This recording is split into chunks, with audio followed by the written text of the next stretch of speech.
नमस्कार, प्रभा साक्षी देख रहे हैं आप। आपके साथ मैं हूं अंकित सिंह। कार्यक्रम है चाय पर समीक्षा और हमेशा की तरह इस कार्यक्रम में मौजूद हैं प्रभा साक्षी के संपादक नीरज कुमार द्विवेदी। सर, आपका बहुत स्वागत है। धन्यवाद अंकित जी। और चूंकि हम लोग जब ये चाय पर समीक्षा कार्यक्रम कर रहे हैं और इस दौरान भारत जो हमारा देश है उसके पड़ोस में नेपाल है, और नेपाल में जिस तरीके की स्थिति हमें देखने को मिल रही है, संसद में लोग पहुंच गए हैं, लगातार मार्चें निकाली जा रही है, सोशल मीडिया पर प्रतिबंध लगा दिया गया है, तो कहीं ना कहीं ये भारत के लिए भी एक चिंता की बात हो सकती है। और हमने देखा है कि इस तरीके से श्रीलंका में भी इस तरीके का एक दौर आया, बांग्लादेश में आया, बांग्लादेश में बाकायदा भी है भी, और एक और पड़ोसी देश नेपाल में ऐसा दौर आया, म्यांमार में एक ऑलरेडी है जी। तो भारत के पड़ोस में इस तरह की स्थिति हमारे देश के लिए क्या बहुत बड़ी टेंशन है?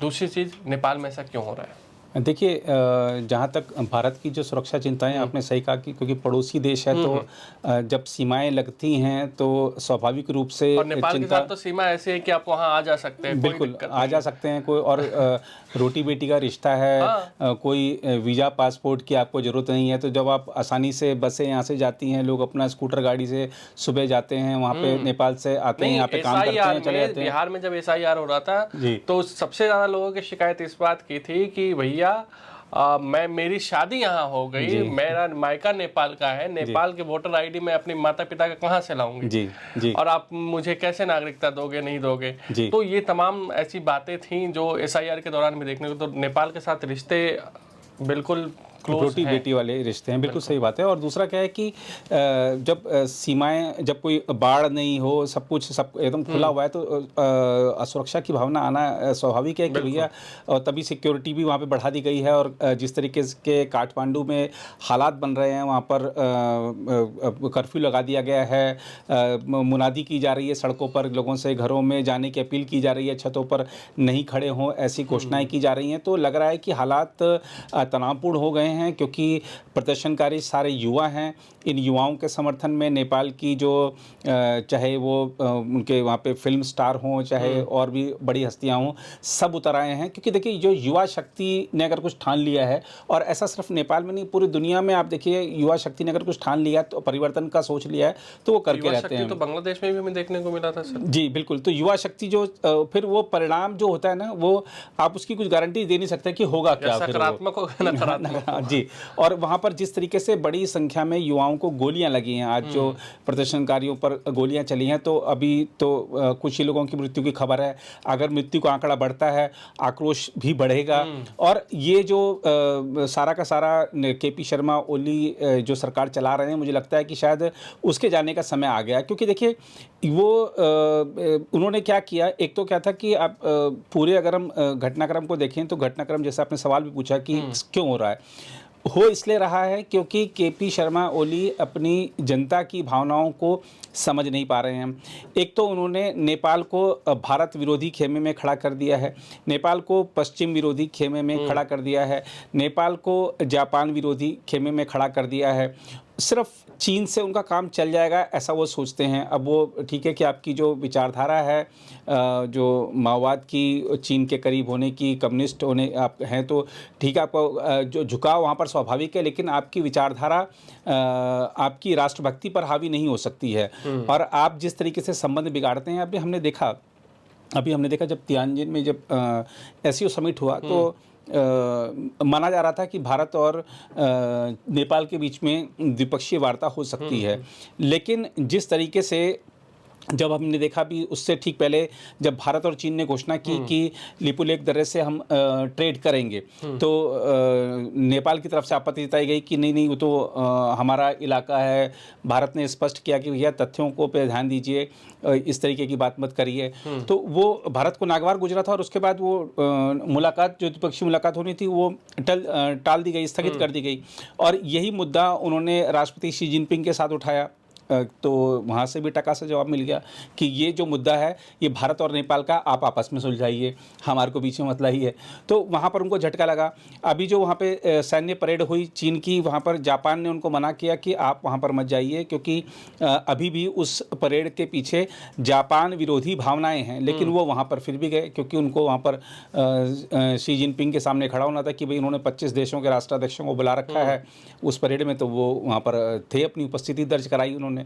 उनके क्या निजी स्वार्थ हैं वो तो वही जाने, लेकिन ऐसा करके उन्होंने जापान विरोधी खेमे में, और पश्चिम विरोधी तो वो हैं ही, जिस तरीके से चीन के करीब जा रहे हैं। अभी भी जब हम आपसे बात कर रहे हैं तो चीन में नेपाल में चीन और नेपाल का सैन्य अभ्यास चल रहा है। बिल्कुल। तो और जो जनता है ना वो इसके विरोध में है कि भैया आप चीन को क्या सब दे देंगे, चीन कब्जा करता जा रहा है, चीन संसाधनों पे कब्जा कर रहा है, चीन जो हमारे जो नीतिगत फैसले हैं उनमें वो उसमें दखलंदाजी कर रहा है। तो इस तरीके की चीज़ें सामने आ रही हैं। और दूसरा क्या था कि ठीक है, एक चीज़ स्पष्ट है कि किसी भी सरकार को ये पूरा अधिकार है कि उसके यहाँ जो विदेशी कंपनी आएगी वो किन नियमों के अंतर्गत काम करेगी, ये उस सरकार को तय करने का अधिकार है। और नेपाल सरकार को भी अधिकार है। नेपाल सरकार ने सही कहा कि भैया जो भी ये कंपनियां हैं, चाहे वो फेसबुक, इंस्टाग्राम, जितनी भी सोशल मीडिया कंपनी है, सबको एक अपना रजिस्ट्रेशन कराना होगा और उसके बाद अपना काम करिए यहाँ पर। लेकिन वो जो फैसला, ये जो एक फैसला सरकार ने करना था, ये एक कानून बनाकर करना था, ना कि कैबिनेट के निर्णय द्वारा। ये एक ऐसा घोषणा आपने 1 हफ्ते का टाइम दिया और आपने उसमें ऐसी शर्तें थोपी कि अगर सरकार किसी कंटेंट से असहज है, उसको लगता है कि गलत है, तो 24 घंटे के अंदर हटाना होगा। तो जो बड़ी कंपनियां हैं वो कई बार ऐसे आदेशों को मानती नहीं है कि नहीं, हमारी जो रूल्स जो वर्ल्ड वाइड चल रहे हैं उससे आप एकदम विपरीत रुख अपनाएंगे तो वो दिक्कत होगी उन कंपनियों को। तो वो कंपनियां भी, क्योंकि उनको बड़े परिप्रेक्ष्य में वहाँ पर काम करना है, तो वो समय लेती हैं ऐसा रजिस्ट्रेशन कराने में। अब आप देखिए भारत का अगर आप उदाहरण देखिए, यहाँ पर ऐसा नहीं है कि सरकार कंपनियों को कहती नहीं है कि भैया आप ये कंटेंट हटाइए, वो कंटेंट हटाइए। सब कुछ भारत सरकार के कानूनों के मुताबिक ही होता है, लेकिन कहीं कोई विवाद नहीं होता, क्योंकि सब कुछ एक व्यवस्थित तरीके से हुआ है। वहाँ पर एक कैबिनेट नोट आया उसके आधार पर, और वो भी क्या था, सरकार के हित में ही सब कुछ है वहाँ पर। तो एक तरफा था, तो इसलिए जो कुछ एक कंपनियां, शायद 4-5 ने रजिस्ट्रेशन कराया, 1-2 की प्रक्रिया जारी थी। लेकिन जो बड़ी कंपनियां हैं, चाहे फेसबुक है, इंस्टाग्राम है, मेटा के तो अब व्हाट्सएप भी आ जाता है उसमें, यूट्यूब है, ये सब चीज़ें उन्होंने नहीं कराया, अपना रजिस्ट्रेशन नहीं कराया, तो उन्होंने भी धमकी देते हुए वहाँ पर उनका कामकाज ही बंद कर दिया। अब नेपाल के हालात क्या हैं? नेपाल के हालात ये हैं कि वहाँ पर बेरोजगारी है, वहाँ पर महंगाई है, वहाँ पर ये जो आपराधिक तत्व हैं वो पनप रहे हैं। तो अब क्योंकि युवाओं का तो ध्यान ही नहीं है सरकार को, सरकार उन युवाओं की पूछ ही नहीं रही है। तो कभी रोजगार के लिए भारत आ गए, कभी कहीं चले गए, या कुछ वहीं पे अपना छोटा मोटा काम कर लिया, पर्यटन आधारित अर्थव्यवस्था है तो उससे थोड़ा कुछ कमा लिया। तो अब वो सारे के सारे अपना सोशल मीडिया के माध्यम से कुछ ना कुछ अर्निंग कर रहे थे। यूट्यूबर्स हैं या और अपना कोई छोटी सैलून खोल के बैठा है, कोई टैटू का काम कर रहा है, तो वो फेसबुक पे अपना प्रचार करके उससे ज़्यादा से ज़्यादा लोगों को आकर्षित करता था। अब जब अच्छा, और बहुत सारे ऐसे लोग थे जो कि दिन भर रील पे रील ही देखे जा रहे हैं। तो अब जो युवा अपनी दुनिया में मस्त था, है ना, आपने उनकी दुनिया में खलबली कर दी कि अब वो युवा जो पहले ही बेरोजगार है, जिसके पास कुछ काम नहीं था, वो सोशल मीडिया पे बिजी था, आपने उनकी वो व्यस्तता भी खत्म कर दी। अब वो युवा का क्या करे, जनजेट क्या करेगा? अब वो जनजेट सड़कों पर आ गया है और वो जनजेट अपनी ताकत दिखा रहा है। और जिस तरीके से देश के, नेपाल के जो बड़े लोग हैं वो भी इस जनजेट के समर्थन में आ गए हैं, क्योंकि जनजेट कुछ भी कर सकता है। और ये जो जनजेट है, किसने झंझट तो सरकार के लिए कर दिया है। सरकार ने आपातकालीन बैठक बुलाई है, वो और वहाँ पर उन्होंने कर्फ्यू लगा दिया है, तमाम तरह की बातें की जा रही हैं। लेकिन सरकार को समझना होगा, नेपाल सरकार को समझना होगा कि जनजेट पर दबाव नहीं बनाया जा सकता। आप अगर एक सरकार की बात तो छोड़िए, आप अपने घर की ही बात कर लें तो आप अपने घर में जो बच्चा बालिग हो चुका है, 18 साल का हो चुका है या 16, 17, 18 साल का भी है, उसको भी आप दबा नहीं सकते। अगर वो उसने कुछ ठान लिया तो वो करके ही रहेगा, वो आपकी बात नहीं सुनेगा। यहाँ तो पूरा समूह है और उस समूह के पीछे बहुत सारी ताकतें अब जुड़ जाएंगी, क्योंकि उनको लगता है कि एक मौका है केपी शर्मा ओली की सरकार को हटाने का। तो और ये जो युवा हैं, और हमने हमारे पड़ोस की तो जो दक्षिण एशिया की में कई देशों में राजनीति बदल चुके हैं ये युवा, तो नेपाल में भी ऐसा कुछ हो जाए तो कोई बहुत बड़ी बात नहीं होगी। आज वो संसद में घुसे हैं, कल को हो सकता है कि केपी शर्मा ओली प्रधानमंत्री के आवास में घुस जाएं, राष्ट्रपति के भवन में घुस जाएं, कुछ भी कर सकते हैं, क्योंकि ये डर खत्म हो जाता है कि गोली लगेगी हमको तो क्या होगा, उसके बाद फिर कुछ भी हो सकता है। तो नेपाल में हमको वही सब देखने को मिल रहा है। चिंताएं इस बात की हैं कि क्योंकि सुरक्षा कारणों से, क्योंकि सीमाएं हमारी जो सटी हुई हैं और लंबी सीमा है, और हमारे बहुत से लोग, जैसा आपने बताया भी अभी कि बहुत सारे हमारे लोग वहाँ पर हैं, तो उस हालात में वहाँ पे कहीं फंस ना गए हों। बहुत सारे लोग वहाँ पर कोई पूजन के लिए जाता है, कोई पर्यटन के लिए जाता है, तो वैसे बहुत सारे लोग वहाँ पर गए होंगे, तो वो वहाँ पे किस हालात में होंगे, तो ये कुछ एक चिंता के विषय हैं। लेकिन नेपाल का जो घटनाक्रम है, या उससे पहले आपने जैसा कहा कि श्रीलंका का जो घटनाक्रम है, या जो बांग्लादेश का घटनाक्रम था, तो आप देखिए कि ना लोकतंत्र जो है बहुत पुरानी पद्धति तो है, लेकिन बहुत सारे देशों में बड़ी नाजुक अवस्था में है। जरा सा ऐसा कुछ हो जाए तो तुरंत बिखर जाता है। तो ये जो अगर नाजुक किसी देश में लोकतंत्र है, तो इसके लिए दोष वहाँ की सरकारों का ही है, वहाँ के राजनीतिक दलों का ही है, क्योंकि उन्होंने लोकतंत्र को मजबूत होने नहीं दिया। तो यही जो नेपाल में हमको क्यों बार बार देखने को मिलता है, क्योंकि लोकतंत्र नाजुक स्थिति में है। जरा सा कुछ हो जाए तो बस वो सरकार पलट जाती है, सरकार गिर जाती है, कोलिशन टूट जाते हैं। और ये नेपाल का दुर्भाग्य है कि आज एक कह सकते हैं कि एक समृद्ध देश, अगर आप इतिहास उठाकर देखें तो नेपाल के पास प्रकृति ने क्या नहीं दिया, वो उसी से अपना वैभव, अपना जो गौरव है वो बढ़ा सकता था। लेकिन जो राजनीतिक दल हैं, और ख़ासतौर पे जो एक ये लंबी डिबेट है कि राजशाही चली गई, उसके बाद ये देश का जब राजनीतिक तंत्र पूरी तरह से हावी हो गया और भ्रष्टाचार वहाँ पे पनपा, तब ये सब चीज़ें हुई। उस डिबेट में वो एक अलग विषय, लेकिन इसमें कोई दो राय नहीं कि राजशाही जाने के बाद से जब राजनीतिक तंत्र वहाँ पर पूरी तरह से हावी हुआ, और ख़ास तौर पर चाइना का जब से वहाँ पर इन्वॉल्वमेंट ज़्यादा बढ़ा, तब से वहाँ पर बुरे हालात हुए हैं। चाइना ने उनको ऐसे प्रोजेक्ट दिए जो कि उनके लिए अर्थपूर्ण दृष्टि से देखें तो वो किसी काम के नहीं थे, बस खाली नेपाल को कर्ज के जाल में फंसाया गया। नेपाल की में सरकारें ऐसी बनवाई गईं जो कि चाइना समर्थक थीं, भारत से किसी तरह से बस नेपाल को काटा जाए। हालांकि लेकिन कोशिशें भले ही कितनी हुई हों, लेकिन वो सफल नहीं हो सकती, क्योंकि नेपाल का, हम पहले भी अभी चर्चा में बात कर रहे थे कि सांस्कृतिक और हमारा जो ऐतिहासिक संबंध है, भौगोलिक संबंध है, बहुत सारे संबंध हैं, तो वो कोई सफल हो नहीं सकता उसमें। लेकिन ये प्रयास हो रहे हैं, और अब केपी शर्मा ओली हर मायने में विफल एक प्रधानमंत्री साबित हुए हैं।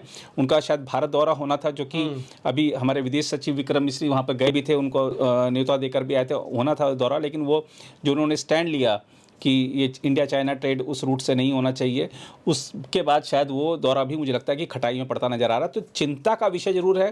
ताज़ा हालात की अगर हम जैसा अभी हम बात भी कर रहे थे, तो काठमांडू में हालात तनावपूर्ण हैं।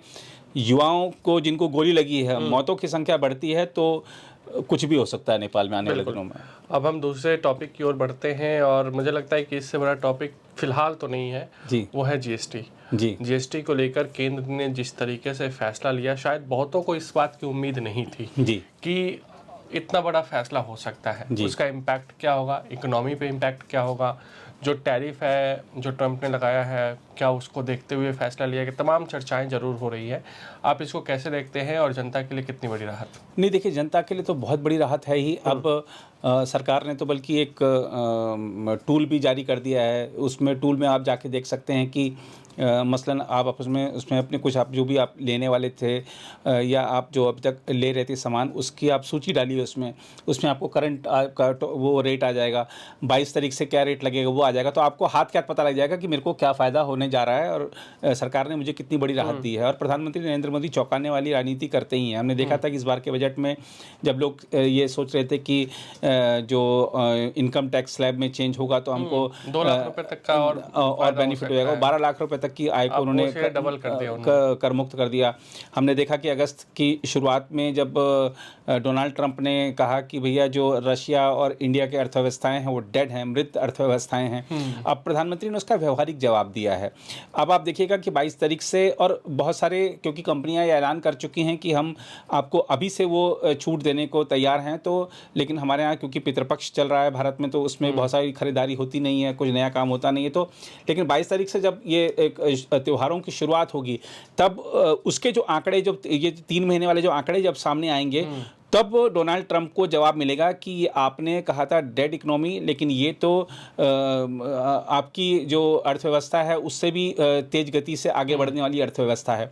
तो व्यवहारिक जवाब है। और दूसरा क्या था कि आप देखिए कि इसमें कोई दो राय नहीं कि महंगाई से आम आदमी परेशान है, उसको कहीं ना कहीं राहत मिली है। महंगाई अभी सबसे निचले स्तर पे, निचले स्तर पर है। और ये जो इसमें देखिए अभी जो है ना, महंगाई से राहत देना एक इस पूरी कवायद का एक कह सकते हैं कि एक आयाम है, लेकिन उससे भी बड़ा आयाम है अर्थव्यवस्था को गति देना।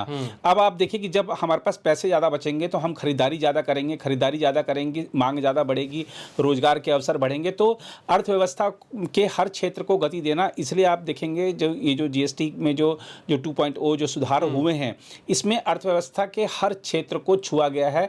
कोई भी सिर्फ सिन थिंग्स को अगर छोड़ दें तो बाकी सब में राहत देने का प्रयास इसलिए किया गया है ताकि उस क्षेत्र को गति मिले। अर्थव्यवस्था को गति देना इसका प्राथमिक उद्देश्य है। महंगाई तो आप कह रहे हैं कि भाई, और ये तथ्य भी है कि कम है, लेकिन और कम हो महंगाई, लोगों के पास ज़्यादा से ज़्यादा पैसा हो और अर्थव्यवस्था को गति मिलेगी। अब वो काम सरकार भी करती है, लेकिन अब जनता उसमें खुद भागीदारी करेगी, तो ये एक बड़ा। आपने सेम थिंग्स बोल दिया, मैं सवाल कुछ दूसरा सोच रहा था, लेकिन मुझे याद आ गया, बी से बिहार, बी से बीडी। जी। और मुझे शायद राहुल गांधी जो करके आए थे उसको बिल्कुल उन्हीं की पार्टी ने बर्बाद कर दिया। बिल्कुल। और ऐसा ही होता है। देखिए कांग्रेस में अगर आप पिछले 2-3 वर्षों का, या अगर थोड़ा सा और पीछे जाएंगे, तो आपको एक ये परिपाटी देखने को मिलेगी। जैसा आपने सही कहा कि वो राहुल गांधी मेहनत करके आए वहाँ पर, और केरला कांग्रेस ने वहाँ पर सारा का सारा उस पर पानी फेर दिया। और अगर ये नहीं होता, ये ऐसा नहीं होता, तो इसका दूसरा स्थिति भी होनी थी।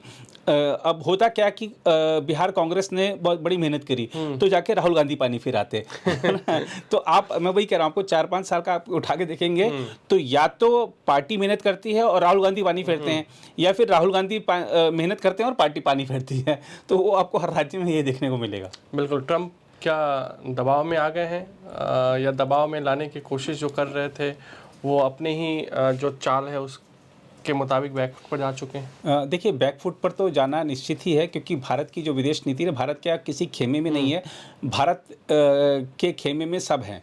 भारत की ये नीति स्पष्ट है कि राष्ट्रहित सर्वोपरि है, चाहे व्यापार का मामला हो, चाहे द्विपक्षीय संबंध के किसी भी क्षेत्र का मामला हो, राष्ट्रहित सर्वोपरि है और वही सरकार कर रही है। तो अमेरिकी राष्ट्रपति ने तमाम तरीके से दबाव डाला, प्रत्यक्ष भी अप्रत्यक्ष भी, और भी धमकियां दे रहे हैं, लेकिन उन्होंने जब देखा कि कोई असर पड़ नहीं रहा है, तो फिर उनको दबाव में आना भी था। और देखिए क्या था कि भारत सरकार भी, आपने देखा कि सीधा कभी कोई डायरेक्ट जवाब नहीं दिया गया डोनाल्ड ट्रंप को। हमारे अच्छे संबंध हैं, हम संबंध बनाए रखेंगे, यही सब चीज़ें आई। और इसके साथ ही साथ जो वहाँ पे अमेरिकी राजनीति में जो मान्यता प्राप्त बैक चैनल्स हैं, उनके जरिए भी सरकार ने काम किया। जैसे जो लॉबिंग फर्म है उनको अपॉइंट किया गया, और जो लॉबिंग फर्म को अपॉइंट किया गया उसके जो चीफ हैं उन्होंने डोनाल्ड ट्रंप से मुलाकात कर भी ली है, वो फोटो भी आ गई है सबके सामने। तो लग रहा है कि भारत की बात सीधे ट्रंप तक पहुंची है। तो हो सकता है आने वाले दिनों में अगर पुतिन जी युद्ध समाप्त करने को तैयार नहीं हो, तो हो सकता है कि हमारे पर और सैंक्शंस बढ़ें और टैरिफ्स बढ़ें, या हो सकता है कि हमारी बात अगर वहाँ तक पहुँच गई है तो हम शायद कुछ राहत प्राप्त कर रहे हैं। लेकिन हमारा उद्देश्य इस समय, देखिए सरकार की जितनी भी एक्सरसाइज चल रही हैं उससे एक चीज़ स्पष्ट है कि हमारा उद्देश्य ये कतई नहीं है कि हम तात्कालिक तौर पर अमेरिका से कोई टैरिफ में छूट हासिल कर लें और हमारा सामान वहाँ पर पहले की तरह तरह जाता रहे, बिकता रहे। हमारा उद्देश्य अब ये हो गया है कि हमारा जो उत्पाद है, वो हमारे जो उत्पाद हैं वो दुनिया के विभिन्न देशों तक पहुँचें और हमारा जो मार्केट आधार बढ़े। अब हम सिर्फ अमेरिका पर निर्भर, अमेरिकी बाज़ारों पर निर्भर नहीं, हम सभी देशों के बाज़ारों में हमारा माल पहुँचे, इस बात के लिए सारे प्रयास चल रहे हैं। और आप अभी इस समय जब हम आपसे बात कर रहे हैं तो शायद जो यूरोपियन यूनियन के नेता या तो लैंड कर गए होंगे या थोड़ी देर में और लैंड कर जाएंगे।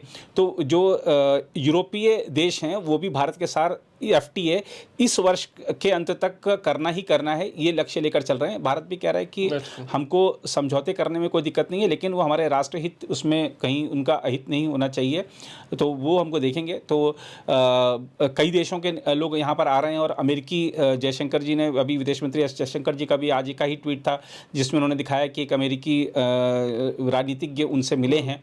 तो जरूर बैक चैनल्स पे से बात चल रही है। हाँ, तो बिल्कुल। और इमानुएल मैक्रोन की भी भूमिका अहम मानी जा रही है। जी बिल्कुल बिल्कुल। तो आने वाले दिनों में देखना होगा, लेकिन एक अच्छा मैसेज गया है कि अमेरिकी राष्ट्रपति को जब बहुत सारे देशों ने अभी, जब उनकी जो टैरिफ की डेडलाइन थी, बहुत सारे देशों ने भागकर साइन कर लिए, भारत ने कोई साइन नहीं किया। हमने अभी भी वेट कराया है, अगर जरूरत पड़े तो आगे बार बार कह रहे थे कि मैंने युद्ध ही रुकवाया, ये कहने के लिए कि व्यापार, तो भारत ने तो कोई समझौता नहीं किया, जिसने किया आपने उसको डराया होगा। जी जी। तो ये था इस सप्ताह का चाय पर समीक्षा कार्यक्रम। अगले सप्ताह हमारी फिर मुलाकात होगी। तब तक मुझे यानी अंकित सिंह और प्रभा साक्षी के संपादक नीरज कुमार दुबे को दीजिए इजाजत। नमस्कार। अगर आप भी लेना चाहते हैं देश दुनिया की तमाम जानकारी, तो आज ही सब्सक्राइब करें हमारे चैनल को। साथ ही नीचे दिए बेल आइकन को जरूर दबाएं ताकि हर अपडेट आप तक पहुंच सके।